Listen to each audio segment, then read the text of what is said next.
देखिए, लाहौर कलंदर्स की हमेशा अच्छी टीम लगती है और वो अलग बात है कि रिजल्ट्स वैसे नहीं आते हैं, बट इस दफ़ा फिर स्ट्रॉन्ग दिख रहे हैं वो, एटलीस्ट ऑन पेपर। कप्तान जी, मेरे सवाल का जवाब आपने एज ए चेयरमैन नहीं देना, एज ए क्रिकेट एक्सपर्ट देना है। आज आपने पूरी देखी ड्राफ्टिंग, आपको किन टीमों में दमखम नज़र आ रहा है और कौन सी आपकी चॉइस फाइनलिस्ट टीमें होंगी? यार, ये तो बड़ा अनफेयर क्वेश्चन है। मैं एक को कर दूं, बाकी 6 मेरे पीछे पड़ जाएंगे। बट ये कि देखिए, लाहौर कलंदर्स की हमेशा अच्छी टीम लगती है और वो अलग बात है कि रिजल्ट्स वैसे नहीं आते हैं, बट इस दफ़ा फिर स्ट्रॉन्ग दिख रहे हैं वो, एटलीस्ट ऑन पेपर। रमीज़ भाई, खासकर इस ड्राफ्टिंग की जो कैटेगरीज हैं उनको लेके काफ़ी बहस हो रही है कि पीसीबी ने बनाई हैं, तो क्या उसमें क्या प्रॉब्लम क्या आपको? सीनियर्स प्लेयर जो हैं उस पर खासे खफा नज़र आ रहे हैं। कामरान अकमल ने भी अभी थोड़ी देर पहले अपने यूट्यूब पे विड्रॉ कर लिया पीएसएल के सीज़न से, क्योंकि सिल्वर कैटेगरी में मैं आपको बताऊं जी, हो क्या रहा है। हो ये रहा है कि हमने उन प्लेयर्स की, एक तो 7 साल हो गए हैं इसको, 7 साल में जो पहले साल का सुपरस्टार है वो 7 साल जो है मतलब है आपके रिफ्लेक्सेस स्लो हो जाते हैं। एक तो ये है।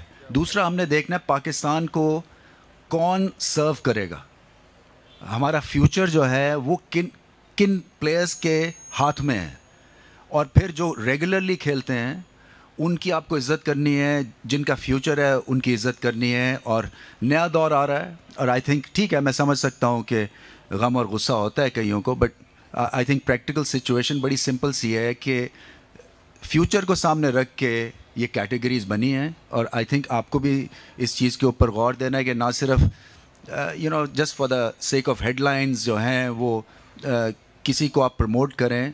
पॉइंट ये कहने का है कि आपको भी पता है कि जो सर्किट से बाहर हो चुके हैं प्लेयर्स, उनका जो है ऊपर खेलना ज़रूरी है, या कि जो हमारे बडिंग सुपरस्टार्स बन रहे हैं जिन्होंने वर्ल्ड कप में या हमारे साथ दिल लगा के खेला है, उनका ड्यू बनता है। रमीज़ भाई, आपने फाइनेंशियल मॉडल को काफ़ी बेहतर किया है। जब भी हम बात करते हैं फ्रेंचाइजीज ओनर से, वो कहते हैं कि हमें मुनाफा ही नहीं हो रहा। एक तो इसमें ये बताएं कितनी सदाकत है, दूसरा ये बताएं कि आपने काफ़ी सनतकारों से कराची में भी मुलाकात की, अभी उसका रिज़ल्ट भी है ड्रॉप एंड पिच का। क्या इसमें पीएसएल में और पाकिस्तान क्रिकेट में जल्द कितना पैसा आपकी तवक्को है? देखिए, ये आइडियल सिनेरियो तो ये हम ऑक्शन मोड में जाएं, बहुत इम्पॉर्टेंट है। और बात भी की है मैंने पीएसएल के फ्रेंचाइज ओनर से 1-2 जूम कॉल्स के ऊपर, इसलिए कि या हाइब्रिड मॉडल में जाएं या ऑक्शन मॉडल में जाएं। सो ball actually is in the court, और ताकि होगा ये कि फिर हम दोबारा से रीराइट कर सकते हैं कॉन्ट्रैक्ट्स, और जो कमी बेशी रह गई हुई है उसको पूरा कर सकते हैं, क्योंकि ये सारी चीज़ें मेरे से पहले हुई हैं। मुझे फ्रस्ट्रेशन इसलिए है कि देखें, आपका और मेरा इंटरेस्ट साझा है, इवन फ्रेंचाइज ओनर्स का इंटरेस्ट यही है कि पाकिस्तान क्रिकेट ऊपर जाएगी और प्रोडक्ट अच्छा होना चाहिए। और प्रोडक्ट अच्छा होने के लिए आपको मेहनत करनी है और कई ऐसे आपको डिसीजंस लेने हैं जो कि आउट ऑफ द बॉक्स हैं, जो कि सख्त हैं। मगर जब तक कि हमने मार्केट में जाके, आप देखें ना, ऐसे भी प्लेयर्स हैं मार्केट में, आरिफ हबीब साहब जैसे, जो कि इतने पैसे सिर्फ पिचेस पे लगाने को तैयार हैं, क्योंकि वो समझ गए कि हमने जाके जो उनसे बात की कि क्यों इम्पॉर्टेंट है पाकिस्तान के लिए ऐसी पिचेस कि जब ये ऑस्ट्रेलिया जाएं तो फिर ये एलियन फील ना करें, ऐसा ना फील करें कि पता नहीं कहाँ आ गए हैं। सो और जो मैंने जीपीएस रीसेट करने की बात की है, उसका मकसद ये था कि हम ऑस्ट्रेलिया में ऑस्ट्रेलिया को हराएं,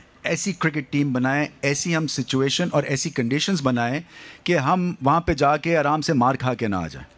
सो अब जब तक मार्केट में आप जाएंगे नहीं, आपको आइडिया नहीं होगा इस मार्केट की स्ट्रेंथ क्या है, और वो स्ट्रेंथ आपको तभी पता चलेगी जब इसका मॉडल बदला जाएगा। सर, बहुत सीरियस बात हो रही है। मैं आपसे पूछना चाहूँगा कि आपका स्पीकिंग स्टाइल, एक्सेंट लेवल माशाल्लाह बहुत अच्छा है, तो क्या पीएसएल के 7वें एडिशन में आप कमेंट्री करेंगे? क्योंकि कमेंट्री का बहुत रोल होता है और आपकी कमेंट्री की वजह से पीएसएल ज़्यादा देखा जाता है। मुझे ये सर्वे करवाना है, लोग मुझे एज ए चेयरमैन देखना चाहते हैं, एज अ कमेंटेटर। ये अभी पता नहीं क्या है इस वक्त सिचुएशन, क्योंकि खैर अभी जीत रहे हैं तो इसलिए थोड़ा सा शायद मुझे चाह रहे हैं चेयरमैन, जैसे हारेंगे तो फिर वो कहेंगे कि वापस इसको कमेंट्री में भिजवाओ। हाँ, क्योंकि ये हमारा ऐसा ही होता है। रमीज़ साहब, पहले तो ये है कि ये 7वां पीएसएल जा रहा है और माशाल्लाह कामयाब भी है। क्वेश्चन मेरा आपसे ये है कि जब ये स्टार्ट किया था सेठी साहब ने, तो इसका फॉर्मेट ये था कि पीसीबी अलहदा होगा, ये अलहदा होगा। तो ये ज़रा बताइएगा कि चूँकि देखें ना कि आपका जो वर्क है एसोसिएशन से वर्क नहीं कर रही हैं। पीएसएल में जो फ्रेंचाइज है वो वर्क कर रहे हैं, एसोसिएशनों ने 15 साल में खिलाड़ी पैदा नहीं किए जो फ्रेंचाइज ने पैदा कर दिए हैं।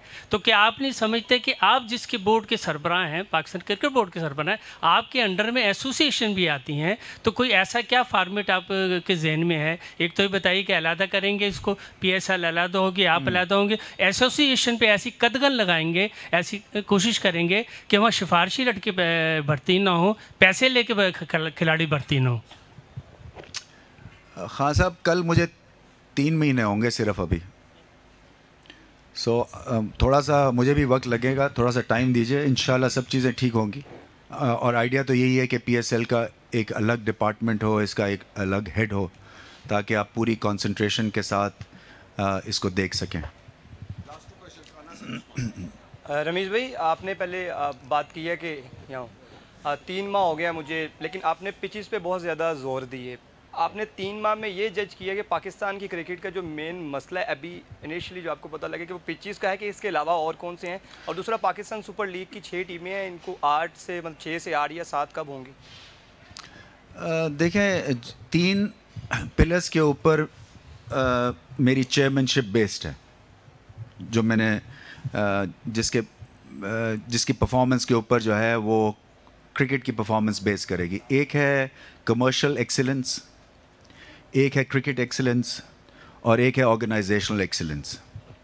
जो हम वहाँ करते हैं ऑफिस में बैठ के, उसका एक रिफ्लेक्शन मिलता है आपको आगे चल के कि कमर्शियल में कौन से नए खिलाड़ी लेके आए हैं मार्केट से, और फिर कमर्शियल स्ट्रांग होगा तो वो पाकिस्तान टीम का फ़ायदा होता है। बड़ा सिंपल सा ये है कि अभी पिचेस जो हैं वो क्रिकेट के पॉइंट ऑफ व्यू से रोड टू एक्सीलेंस का आप एक माइलस्टोन समझ लें।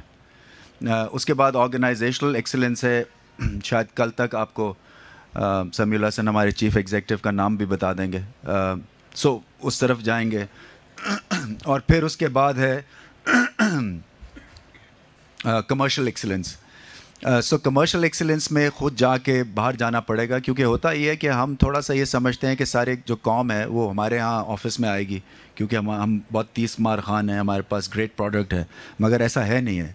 हम सर्विसेज इंडस्ट्री, हम सर्विस प्रोवाइड करते हैं, और हमें जाना पड़ेगा और जाके बताना पड़ेगा कि क्या क्या प्रॉपर्टीज़ हैं फॉर सेल। उसमें ये 3 चीज़ों के ऊपर है। जो पिचेस की आप बात करें वो इसलिए मैं कह रहा हूँ क्योंकि मैं क्रिकेट खेला हूँ, तो मुझे आइडिया है कि अगर पिच अच्छी नहीं होगी तो परफॉर्मेंस और आपका जो टैलेंट है वो सामने अच्छा नहीं आएगा। और 7वीं टीम देखें, वही बात है कि पहले 6 में और एनर्जी अभी आनी है। बहुत आसान है 7-8 टीमें करने का, बट मैं समझता हूँ कि अभी हमारा उस तरह का टैलेंट डेवलप नहीं है। ये इमर्जिंग प्लेयर्स की मुझे लगता है कि कैटेगरी हमें और बढ़ानी चाहिए, इसलिए कि वही हमारा फ्यूचर है। फ्यूचर अगर आगे जाएगा तो वो इमर्जिंग कैटेगरी से जाएगा, और फिर फर्स्ट क्लास है आपकी। और जैसे मैंने कहा कि जूनियर आपकी पीएसएल शुरू करेंगे इंशाल्लाह, उसमें आप देखेंगे पाथवे क्रिकेट के लिए मैं इंशाल्लाह अगले हफ्ते एक मैसिव अनाउंसमेंट करूँगा। ये चीज़ें हो रही हैं, मगर हम आपको झटके देने चाहेंगे हर हफ्ते के बाद।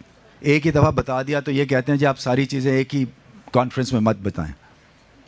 अच्छा रमीज़ भाई, क्वेश्चन ये था, अभी आपने कहा कि लोकल प्लेयर्स जो हैं वो आपकी लीग को बड़ा बनाते हैं। इससे पहले आप ही पहले कह चुके हैं कि जो फॉरेन प्लेयर्स होते हैं वो लीग को 4 चांद लगाते हैं, उसमें तड़का लगाते हैं। तो आप क्या समझते हैं कि अब जो आपकी स्टेटमेंट है क्या ये ठीक है, या पहले जो आप अक्सर स्टेटमेंट देते रहे? नहीं, मेरी स्टेटमेंट में कोई फ़र्क नहीं है। मैं आपको एक फंडामेंटल बता रहा हूँ एक लीग का। पहले तो ये समझे ना कि ये हमारी लीग है, हमारे प्लेयर्स सर्व हो रहे हैं, उनको मैक्सिमम पैसे मिल रहे हैं। पहले तो अपना हमने देखना है कि हमें क्या फ़ायदा है इस लीग का। मुझे तो कोई फ़ायदा नहीं लगता कि एक फ़ॉरेन प्लेयर को हम किसी भी अपने सुपरस्टार से ज़्यादा पैसे दे दें, ऐसा नहीं होना चाहिए। बाकी हर लीग में वो अपने प्लेयर को पहले रखते हैं और फॉरेन प्लेयर्स बाद में आते हैं। न्यूजीलैंड में तो होती नहीं है, बाय द वे, उनकी कोई लीग नहीं है, उनकी अंडर 19 सिस्टम भी नहीं है। मैंने बताया आपको बिग बैश में सिर्फ 2 ओवरसीज़ खेलते हैं। क्या मतलब इससे हुआ कि ठीक है आपका एक अट्रैक्शन होती है, इससे ज़्यादा कुछ नहीं होती है।